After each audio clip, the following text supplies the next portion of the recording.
আসসালামু আলাইকুম ওয়া রাহমাতুল্লাহি ওয়া বারাকাতুহু। শুকরিয়া জানাই সে রব্বুল আলামিনের প্রতি, যিনি আমাদের মতো গুনাহগার ব্যক্তিদেরকে আল্লাহ সুস্থ রেখেছেন, সবল রেখেছেন, আলহামদুলিল্লাহ।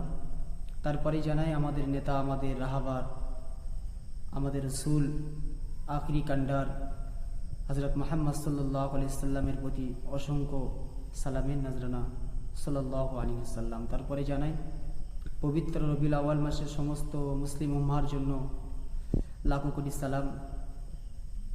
সমস্ত মুসলিম উম্মাদের করণীয় কাজ, এই রবিউল আউয়াল মাস এমন একটা বরকতপূর্ণ মাসে আমরা পেয়েছি যে হযরত মুহাম্মদ সাল্লাল্লাহু আলাইহি সাল্লাম তিনি এই মাসে আগমন করেছিলেন। হযরত মুহাম্মদ সাল্লাল্লাহু আলাইহি সাল্লামকে আল্লাহ পাক পৃথিবীতে প্রেরণ করেছিলেন এই রবিউল আউয়াল মাসে। তাই পবিত্র মাসে আমাদের তাসবিহ, তাহরিমা, নামাজ, কালাম, নফল ইবাদত দিয়ে আমাদেরকে কাটাতে হবে। আমরা কোরআন তেলাওয়াত করব, বেশি বেশি করে নফল নামাজ আদায় করব।